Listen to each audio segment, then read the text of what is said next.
Ravi de vous savoir nombreux pour suivre la grande édition de Télé Centrafrique de ce vendredi. Mesdames et messieurs, bonsoir et soyez les bienvenus dans cette édition dont voici les détails. La deuxième édition des déjeuners de presse organisée par le ministère de la Communication et des Médias a eu lieu ce vendredi au Palais de la Renaissance sous l'égide du professeur Faustin Archange Touadéra, président de la République centrafricaine, en présence du Premier ministre et son gouvernement, les institutions républicaines et les professionnels des médias des différentes entités conviées. Reportage de Martinier Gaillot. Le déjeuner de presse est un cadre d'échange institué pour la communication du chef de l'État avec la presse. Cette seconde édition a eu lieu dans la salle de banquet en présence du chef de l'État. Lors de cette rencontre, le ministre de la Communication, Maxime Balalou, dans son allocution, a rappelé que c'est sur instruction du président de la République, professeur Faustin Archange Touadéra, qu'il organise chaque semaine la conférence de presse pour discuter avec la presse publique et privée sur les sujets concernant l'État ainsi que des mesures mises en place pour baisser les tensions entre le pouvoir public et les médias.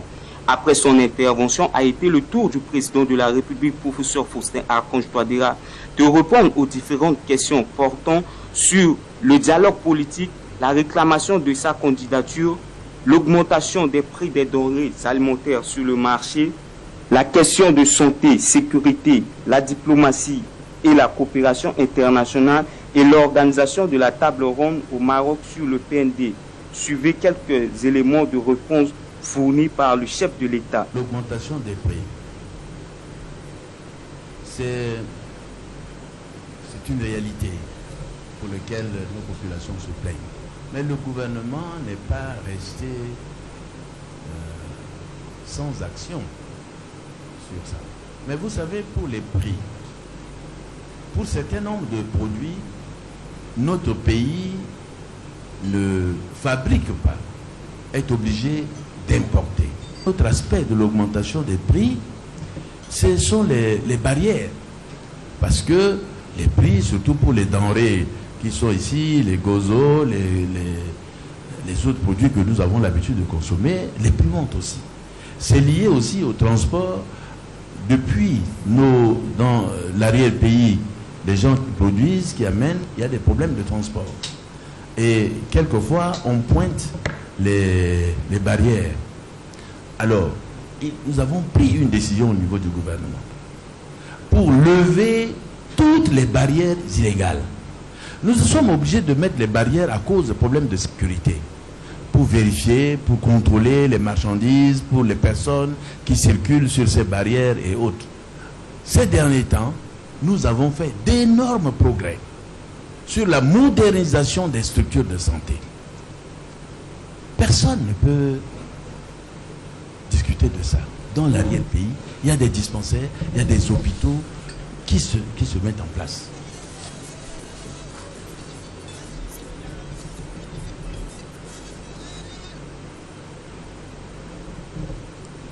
Le Conseil constitutionnel a tenu ce vendredi dans la salle d'audience de la Cour de cassation à Bangui son audience publique relative au contrôle de constitutionnalité de loi selon la procédure d'urgence, loi portant dérogation de certaines dispositions de la loi numéro 24.007 du 2 juillet 2024 portant code électoral de la République centrafricaine suite à la requête introduite par le président de la République, son Excellence professeur Faustin Archange Touadéra, suivant la décision du Conseil constitutionnel rendue par son président.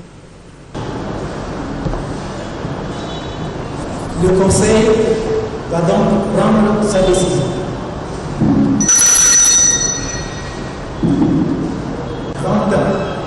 En la forme, sur la compétence.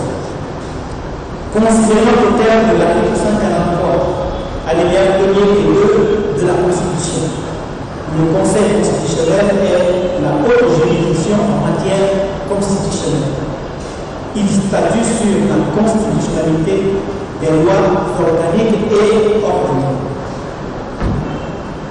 Considérant qu'en application de l'article 143, alinéa 1er et 2 suscité de la Constitution, la loi soumise à l'examen de la conformité à la Constitution est est une loi organique en instance de promulgation qu'il y a lieu pour le Conseil constitutionnel de se déclarer compétent.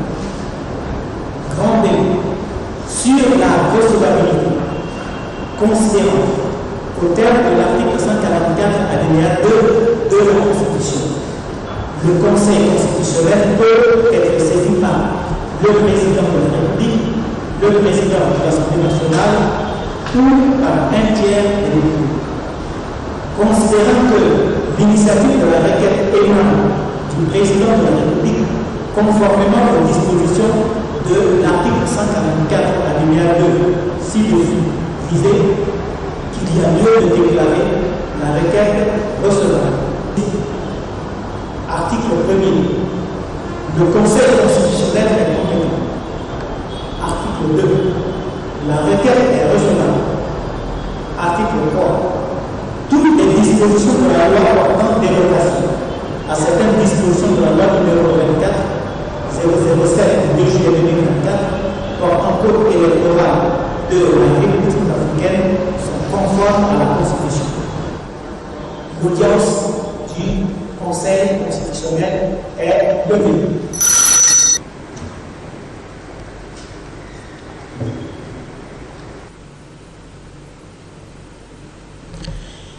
Les autorités centrafricaines ont réceptionné hier à Mbembe, village frontalier dans la commune de Miapende, un nouveau bâtiment au poste frontalier mixte du détachement des forces nationales de défense construit et équipé par le soutien de la MINUSCA. Le journal se poursuit sur la chaîne de l'unité nationale. L'Institut Confucius de l'Université de Bangui, en partenariat avec l'ambassade de la Chine, a organisé ce vendredi le 24e concours international de la langue chinoise pour les étudiants étrangers. Ce concours s'est déroulé dans l'amphithéâtre de la faculté des sciences de la santé à l'université de Bangui en présence du ministre conseiller Feng Shuwei, représentant de l'ambassadeur de la République de Chine en République centrafricaine et le recteur de l'université de Bangui, professeur Gira Grezingue. Plus de précisions avec Priska Gelou Nadine et Rockefeller Tchakba.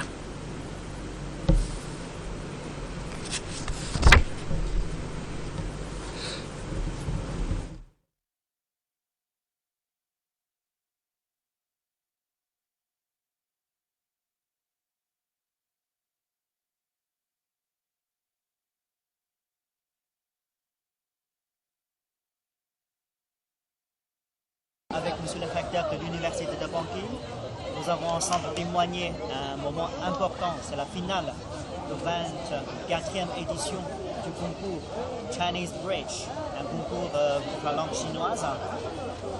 Les étudiants centrafricains de l'université de Bangui ont bien montré leur talent pour la langue chinoise et leur intérêt pour la culture chinoise, ce qui reflète la bonne qualité de nos relations bilatérales entre la Chine et la RCA. Et maintenant, grâce aux efforts déployés par le gouvernement centrafricain, par toutes les institutions de l'État centrafricain, grâce à M. le recteur ainsi que d'autres amis de la RCA, tout va bien maintenant. On a beaucoup de coopération dans tous les domaines, spécialement les domaines de l'éducation ainsi que la culture. Et chaque année, on invite des étudiants centrafricains à aller en Chine pour participer à des séminaires, à des formations. Et tout ça, c'est très important pour le bon développement des relations bilatérales entre les deux pays frères. On va continuer nos efforts, les efforts de l'ambassade de Chine avec l'université de Bangui pour approfondir ce partenariat stratégique. À l'issue de ce concours, les candidats ont passé 3 épreuves, à savoir les concours de discours sur les thématiques, les questions-réponses sur la culture chinoise et la démonstration artistique chinoise suivie de la remise de prix aux candidats. L'un des candidats qui a obtenu la meilleure note s'en explique.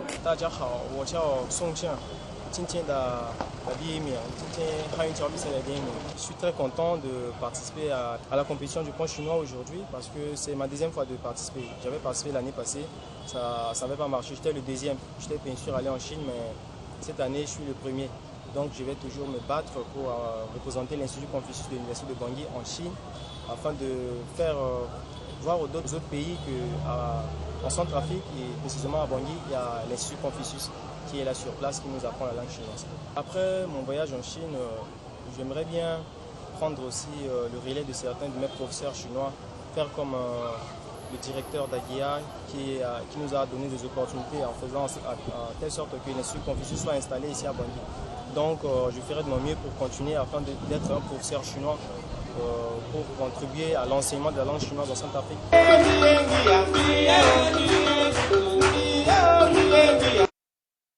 L'Institut international de management a procédé ce vendredi à l'hôtel Kitika à la remise de parchemins aux étudiants qui ont terminé leur formation dans divers domaines.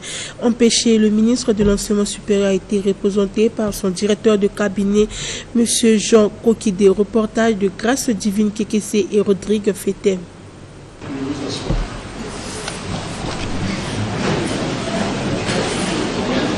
Il s'agit des étudiants de la promotion 2023-2024 baptisée promotion Barthélemy Boganda. Ils sont plus d'une quarantaine dans différentes filières, ayant reçu leur parchemin de fin de cycle, notamment la licence après quelques années de formation au sein du dit institut.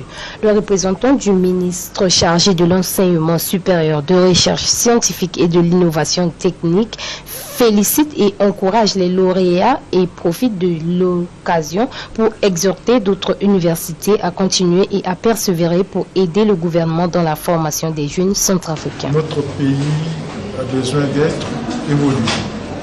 Pour l'évolution de notre pays, il faudrait qu'il ait des compétences. Pour cela, le président de la République, qui est lui-même enseignant supérieur, professeur titulaire des universités, il a mis l'accent sur ce qu'on appelle le capital humain. Donc il est question que nous puissions vraiment former nos jeunes, que nous puissions vraiment inculquer à nos jeunes l'intelligence. C'est pour cela qu'au niveau de l'université, qui a la monopolisation de tous les diplômes, les instituts supérieurs privés ont également cette possibilité de former. C'est pour cela qu'aujourd'hui, cet illustre établissement qui s'appelle Institut international de management, en abrégé IIM, a procédé à une formation professionnelle de licence pour l'année 2023-2024 des jeunes centrafricains. Et c'est pour cela que le ministre de l'Enseignement supérieur, qui est empêché, m'a demandé de venir le représenter avec certains de mes collaborateurs pour que nous puissions vraiment leur remettre ce diplôme. Pour l'une des lauréats, elle se dit très heureuse d'être à la tête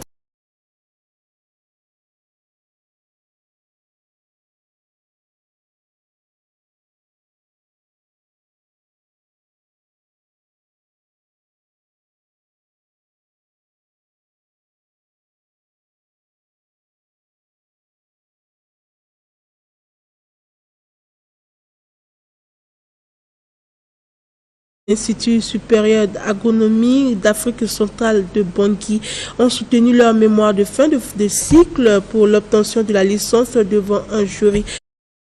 Ce vendredi à Bangui, la soutenance s'est déroulée au sein du dit institut situé à PK10 en présence du corps enseignant et parents venus pour la circonstance. Reportage de Marielle Berti Douzima et Roland Mandekouzu. Après 3 années d'études et 3 mois de stage sur le terrain, 42 étudiants en sciences agronomiques de l'Institut supérieur d'Afrique centrale de Bangui de la 2e promotion ont présenté et soutenu leur mémoire de fin de cycle pour l'obtention de leur licence professionnelle. Ce institut depuis sa création a formé des étudiants en agronomique afin qu'ils puissent mettre en application leurs connaissances au profit du développement agronomique. Aujourd'hui, c'est un grand événement pour nous ici au sein de l'établissement parce que c'est la deuxième promotion des étudiants que nous avons eu il y a de cela 3 ans, qui est en train de terminer le cycle de licence, et c'est à la suite d'un stage de 3 mois passé sur le terrain qui sont en train donc de nous restituer de manière scientifique l'itinéraire technique des opérations qu'ils ont eu à réaliser quand ils étaient en stage. Ils sont 42 au total, et parmi lesquels, bien sûr, il y a des étudiants venus d'ailleurs, c'est-à-dire des étrangers. Le message est simple, c'est pour dire que notre préoccupation, la préoccupation de l'Église en ouvrant cet institut ici au service de la sous-région Afrique centrale, c'est de pouvoir développer le secteur agricole. On est convaincu que le secteur agricole est le secteur d'avenir pour le développement du pays. De suivi des thermomètres, hygomètres et...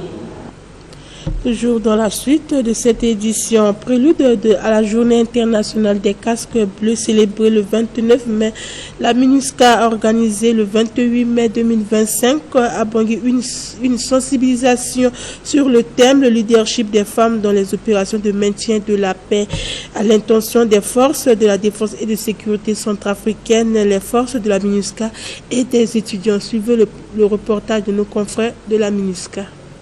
En prélude à la journée internationale des casques bleus célébrée le 29 mai, la MINUSCA a organisé le 28 mai 2025 à Bangui une sensibilisation sur le thème « Le leadership des femmes dans les opérations de maintien de la paix » à l'intention des forces de défense et de sécurité centrafricaines, les forces de la MINUSCA et des étudiants. Alors que nous envisageons l'avenir du maintien de la paix, il est impératif d'encourager et de soutenir davantage de femmes à prendre des rôles de leadership, où que vous soyez, que ce soit au niveau local ou international. Nous devons créer des environnements de travail plus inclusifs et équitables, offrir des opportunités de formation et de développement et promouvoir des politiques qui favorisent l'égalité des genres. Cette initiative vise à renforcer, à développer et à promouvoir le leadership féminin. Je suis vraiment satisfait des échanges qu'on a eus parce que la thématique a captivé l'attention du public et ça a vraiment intéressé tout le public, non seulement les étudiants mais aussi les FSI et la composante civile, la composante militaire, les FACA et les étudiants qui étaient présents. Les femmes dans les missions de maintien de paix incarnent le courage, la résilience et le leadership. Elles continuent de faire preuve d'un dévouement sans faille et jouent un rôle crucial dans la protection des droits humains, la prévention des violences et la promotion de la justice.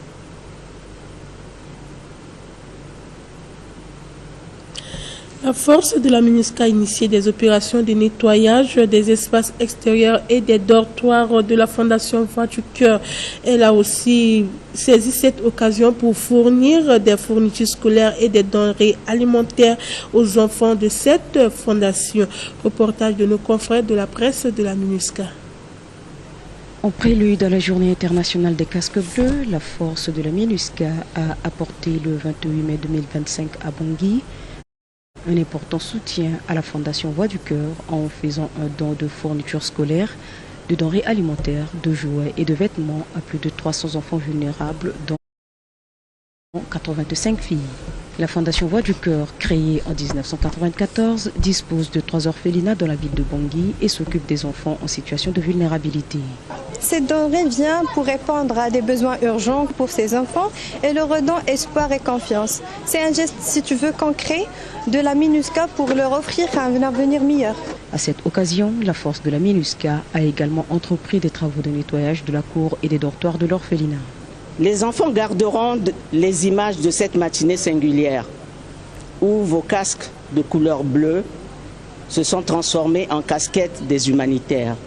Grâce à vos dons, vous redonnez le sourire aux enfants en situation difficile.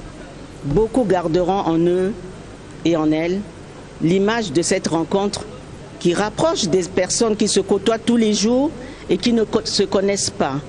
Il est important de noter que les casques bleus de la MINUSCA ont abordé cette activité sans armes, mais plutôt avec les sourires, une écoute attentive et des gestes humanitaires envers les enfants de la Fondation Voix du Cœur.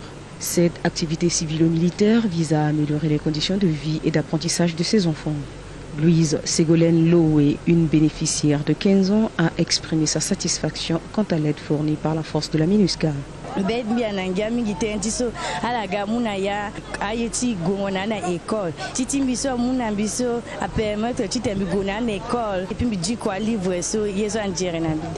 Il convient de souligner que la Journée internationale des casques bleus des Nations Unies rappelle à la communauté internationale l'engagement inébranlable des soldats de la paix en faveur de la stabilité et de la dignité humaine.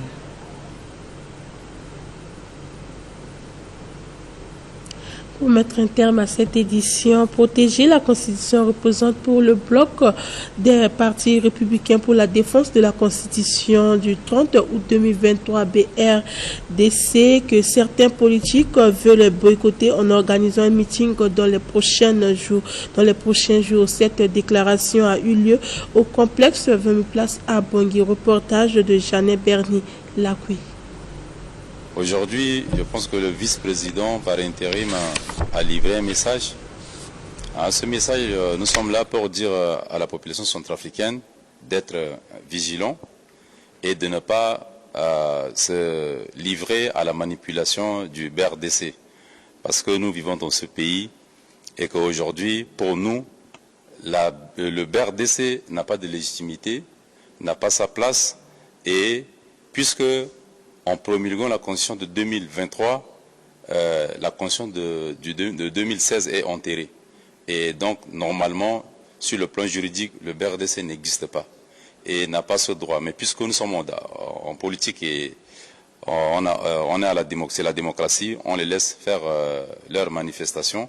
Mais nous demandons aux Centrafricains de ne pas se laisser manipuler par ce bloc. Comme on a dit, comme le président vient de dire pendant le point de presse, on va suivre avec beaucoup d'attention ce qu'ils vont dire et il y aura une réponse par rapport à ce que les leaders du BRDC délivreront comme message demain à la population centrafricaine. Il n'y a pas de jeu de ping-pong du moment où le BRDC n'existe pas, du moment où le BRDC est déjà enterré, du moment où le BRDC en promulguant la Constitution de 2023 ne devrait même pas exister. C'est un bloc illégitime et illégal pour nous.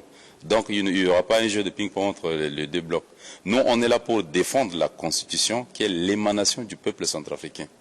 Et cette Constitution qui a été votée majoritairement à 90% par le peuple centrafricain en 2023 et promulguée, c'est sur cette base que nous sommes réunis dans ce bloc pour défendre ce qui est comme le bien du peuple centrafricain.